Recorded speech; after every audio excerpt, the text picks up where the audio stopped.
On today's episode of Identity, Peace Ambassador Noluvuyo Bacela tells us how to make a difference through spirituality. We visit the Brahma Kumaris retreats to learn how to meditate and find inner peace. We check out the Africa Bible Study app and review the book Resilient Leader in our What's Happening media segment. And we play out with Maqhinga Khatebe's in Tandla. I am an individual with an imagination. My inner faith illuminates innovations. In a space with infinite inspiration, I was born free from all incarceration. Incredible, living infallibly, intelligent, outshine with my inner being. This is me, impeccable as ever been. I am you, you are me. This is my identity. Good morning and welcome on this beautiful Sunday morning on Identity right here on your favorite channel SABC 1 Mzansians. I'm your host Mpumi Mbethe, and today we promise you a jam-packed episode that will leave you feeling inspired and ready to take on the week ahead. If you want to contact us, you can find us on Facebook and Twitter. Let us know what's on your mind. Just find @identitytvshow. Alternatively, drop us an email. We are identity@gmail.com. Singavuya ukuba ningasixelela ukuba nicinga ntoni ngenkqubo yethu kwaye sijonge ngamehlo abomvu ukuba nisimeme kwindawo enihlala kuzo okanye ningabelana nathi ngamazwi enkuthazo. Ngeli xesha nithatha olu lwazi, masihlale phantsi siphunge ikofu nalo mntu omtsha osisithunywa soxolo. Noluvuyo Bacela is a peace ambassador at only 25 years old. She comes from Tanzania near East London and has been volunteering as the media liaison person for the International Peace Youth Group since August 2014. Njengoba abantu benqanelo uxolo nokunyamezelana elizweni, nalapha ekhaya apho kukhona iintlanga ezahlukeneyo, sicinge ukuba ngumbono omhle ukuva ngemizamo ebalulekileyo nomsebenzi wombutho kaNoluvuyo. Welcome, girl, to Identity. Thank you. So you good? You feeling great? I'm okay. Yeah, being a peace ambassador, I can think so. I mean, you come across as a person who's so peaceful, onoxolo. But tell me something, a young person from Tanzania, how do you become a peace ambassador? How do you decide on that? Oh, well, in Tanzania we go there like actually. So if you really look at the media and what happens in East London, you'll see that a lot of people just, I grew up where people were just always being stabbed and there was so much violence around. There was a lot of gangsterism and then there was so many things that happened every weekend. Like, so every weekend there'd always be something happening. Sure. Like someone would always end up in, like there'll be a car, like a police car, and then someone gets stabbed. It was very like, it's a township, so it's very normal. So you end up thinking that this is a very normal way to grow up and this is a very normal life. This is South Africa. And then at some point, you know, when I moved and I went to university, and then I realized that there's actually different people in the world and they can actually make an impact. And when I joined the peace group last year, I actually could see that, you know, there's something very different about these people and that they really believe that when they gather heart, then we can actually do so much as young people. And, you know, rather than going out and doing things separately, but to do them together, it was very like really amazing. And, you know, obviously, some Tanzania, and, you know, everyone's like, what are you talking about? Yeah, well, Yana was like, no, I'm really, you know, but yeah. I mean, that's really inspiring. And you touched up on, you know, about going to varsity. And you studied analytical chemistry. Tell us about that. How do you move from that? You know, it sounds so hectic and serious, but, you know, a peace ambassador. I mean, that's amazing. Well, actually, when I went to university, I never really had much guidance, and I thought it was a good idea. It seemed like a good idea at the time to study something like chemistry. But I really wanted to go into pharmacy, and I wanted to be a pharmacist, and I wanted to make medicine, and I wanted to heal the world and do all these things, you know, young people. And when I was in university, I actually ended up realizing that, you know, in as much as I'm really good at this, but I have another passion, which is actually writing. So, and I started writing while I was in university, and then, you know, I went into a little bit of journalism, and I had a phase, and I was like a protesting person, like, I want to be, you know, and then I realized actually I need to find a center. Yeah, and do something practical. Yeah, so then I ended up moving. I finished school and then I went to Cape Town. It took a really brave move to come to Cape Town. And, you know, when I became a peace ambassador, it was something else, you know, that is something that no one really wants to do. Because it's such a big thing, you know, world peace is something that's never been achieved before. You know, we can't really look at, you know, the world, the history of the world and say, okay, in 19 something there was world peace for like 10 minutes, you know. But actually, if you look at it as young people, it's something that hasn't been done before. And, you know, if you look at the world, there's so many things that were done. You know, everyone, you know, there's iPhones, everything has been done. That world peace is the one thing that hasn't been achieved. So if you look at the world and you get really excited, we get really excited as IPYG when we look at things and we look at the different parts of the world where we can actually go and, you know, and bring peace and think about things. And you find so many young people that really want to be a part of it. Because no one really wants to grow up, you know, with war. Kodwa Noluvuyo ungene njani ku International Peace Youth Group? Uve njani ngayo?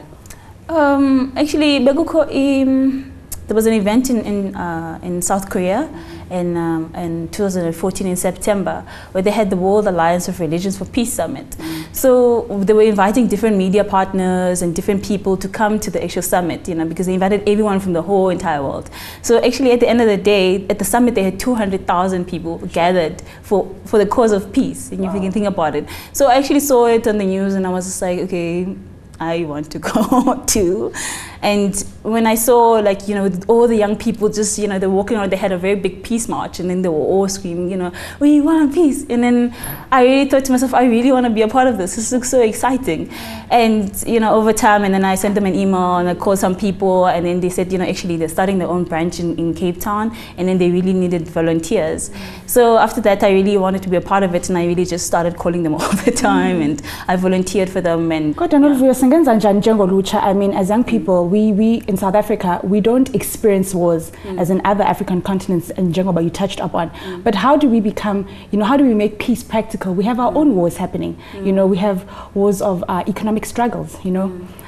Justice, you know, injustices that happen to us as young people, you know, crime. So how do you, as an organization and as a young person who's a peace ambassador, how do you turn that practically to become, you know, a torchbearer for peace? Well, actually, in Northwest, at the Royal Bafokeng Nation, you know, the Queen Mother there is also a peace ambassador there.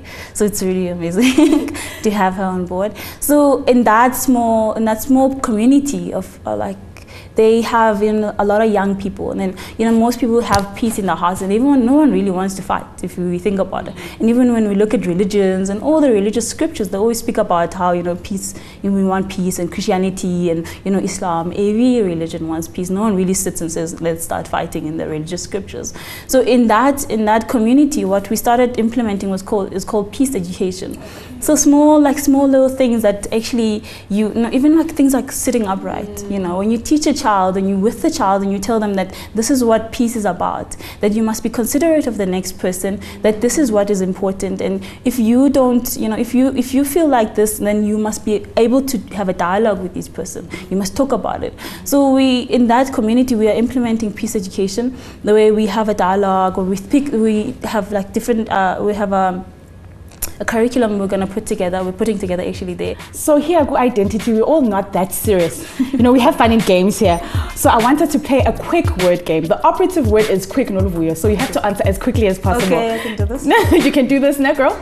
Okay. Your first question is breakfast your most important meal of the day? Yes. Okay. What's Botswana's currency? Pula. Yes. What's the capital of China? Starts with a B. Beijing? Yes. Skydiving or bungee jumping? Skydiving. The world could use a lot more of peace. Peace, of course. And love is everything. Love is everything. Noluvuyo, thank you so much for joining us here on i-Dentity. That was fun. It was, hey? Thank you so much. Noluvuyo is proof that we can make a difference and that there is hope for the youth of South Africa, especially when it comes to promoting peace and harmony across all communities. So let's go out there, guys, and do great things. Remember to hit us up on all social media portals. We are Identity TV Show. Alternatively, drop us an email at identitytvshow@gmail.com and tell us what you think of the show. What would you like to see? Or if you have a cool event, who knows, we might just drop by. Join me after the break when we visit a spiritual retreat where we learn to be more in touch with ourselves and find inner peace. Don't go anywhere.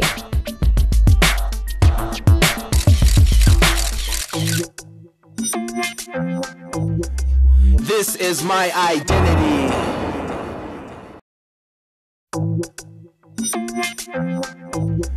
This is my identity.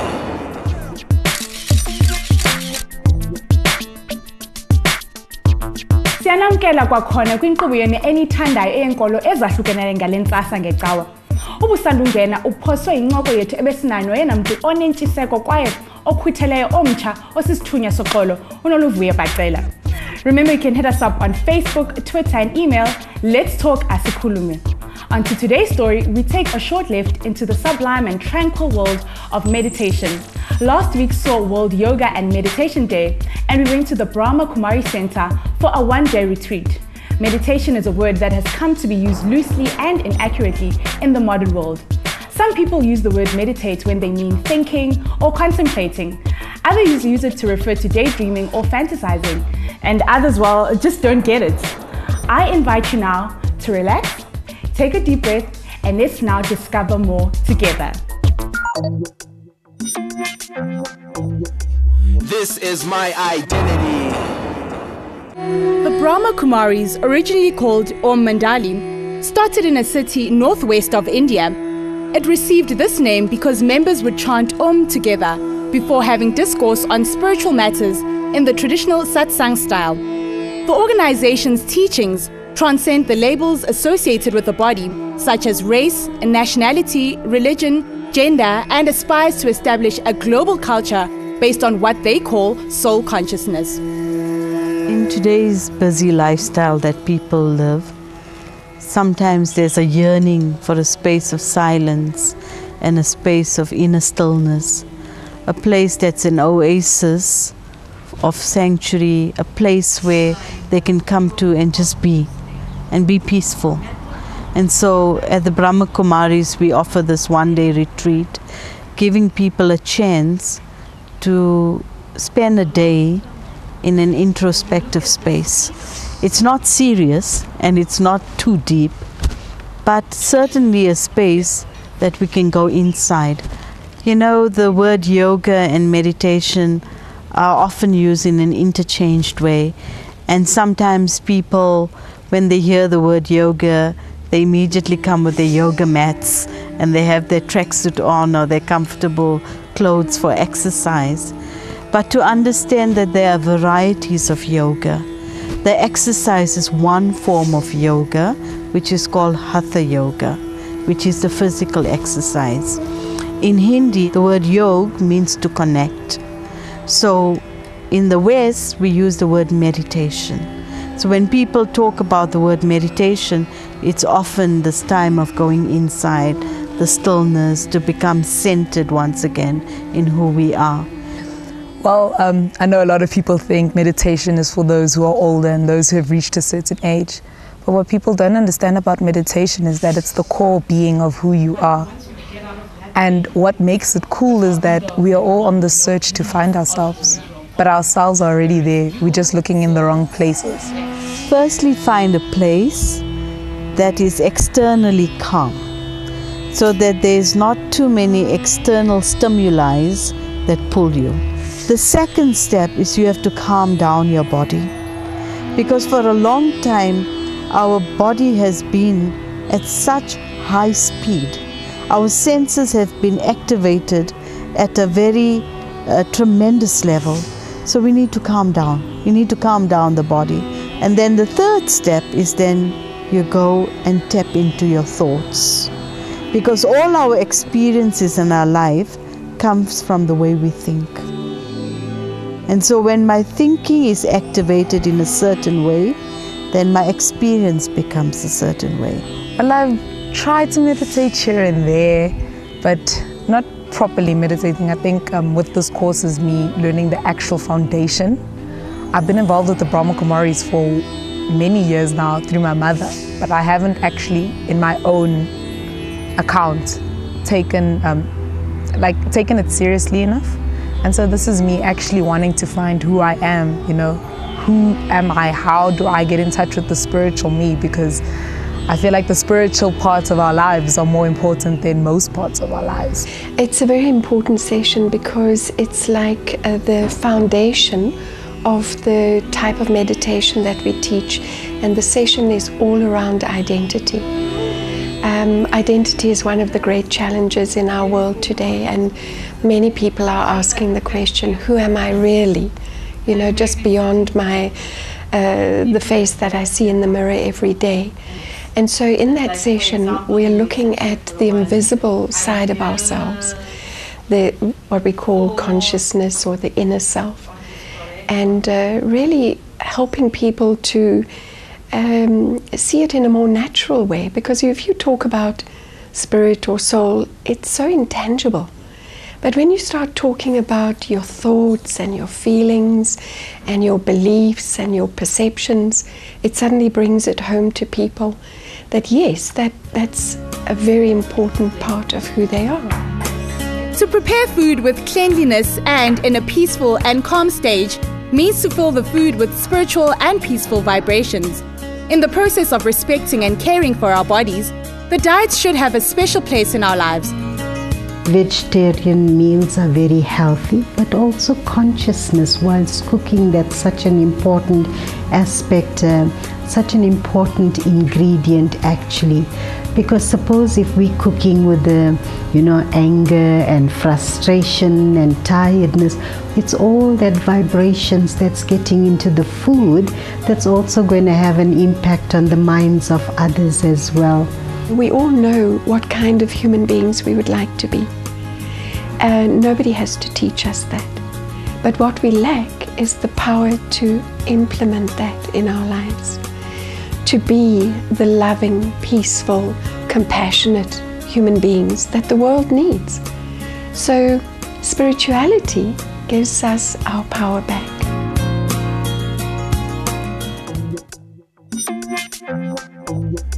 This is my identity.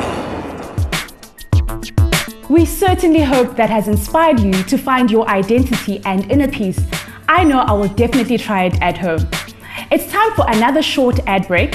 When we come back, we check out a cool and informative app on what's happening, and we also review an inspirational book called The Resilient Leader by Jabu Buthelezi. Don't go anywhere because we will be back soon.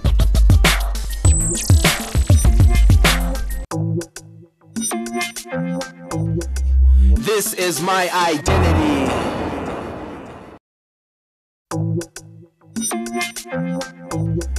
This is my identity.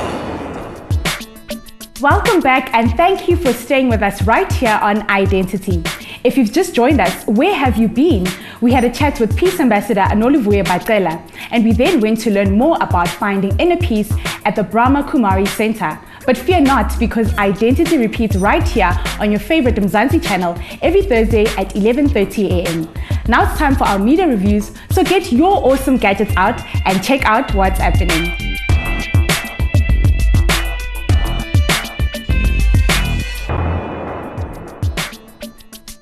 Our first review is the Africa Study Bible app.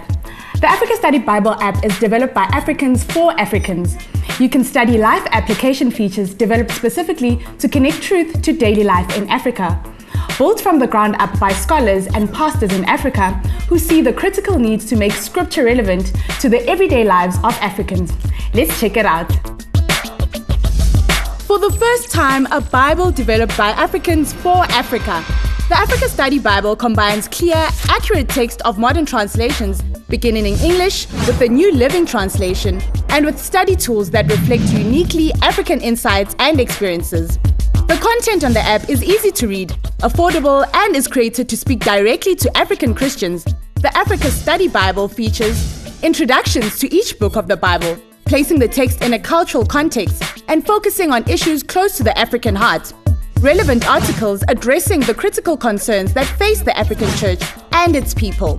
Touch points that draw attention to scripture passages with special significance to African culture. African proverbs and stories that illuminate and complement biblical text. Application notes to inspire pastors, teachers, and readers to reflect on African issues in the light of scriptural truth. Learn notes that expand one's understanding of basic theology and biblical literacy. You can also buy yourself a variety of study Bibles like the American Standard Version, Chinese Union Version, and many more other Bibles by clicking on the Bible tab. Additional references and resources, including a topical concordance or index, will help readers more fully understand Scripture and appreciate its eternal impact on their lives. So get the African Study Bible app today. The English edition of the Africa Study Bible aims to increase the understanding of the Bible using African insights and experiences to meet the needs of people in Africa and around the world. Check this app out and let us know what you think. Our next review is an inspiring, life-changing book by Noluvuyo Bacela called The Resilient Leader. Let's page through. The book is by far the quickest and most intriguing read you could ever yearn for as a bookworm. Resilient Leader by author Noluvuyo Bacela, a young, gifted South African who has unique storytelling ability, paints a picture in the text of a life of Abraham Masango.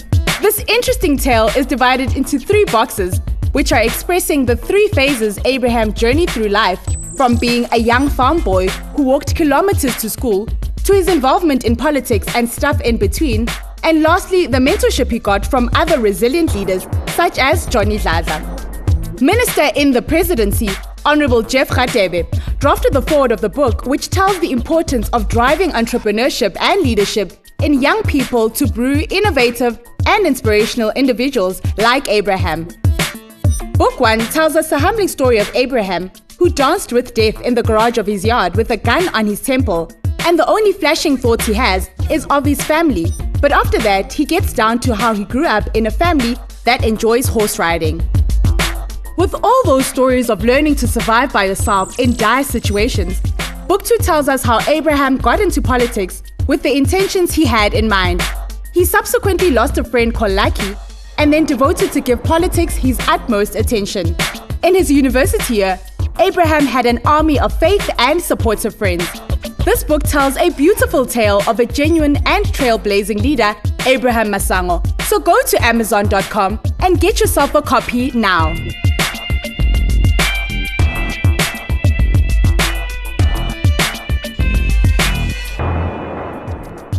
That brings us to the end of today's episode of Identity. Do keep in touch with us and email identitytvshow@gmail.com. We're also active on the social networking scene. If you're on Facebook, Twitter, or Instagram, search for Identity TV Show and connect with us with the hashtag Identity. Before I say goodbye, I'd like to share this inspiring Islamic quote with you. Look at those who are less fortunate than you, so that you are not ungrateful for the things which you have been blessed with by the Almighty. Kuphela kanjalo kum neqela le-Identity, salani kakuhle uThixo anisikelele. Siphuma ngengoma kaMaqhinga Radebe ethi Inhlanhla. Masidibane kwakhona ngeveki elandelayo ngentsimbi ye-11 ekuseni khonapha ku-SABC 1.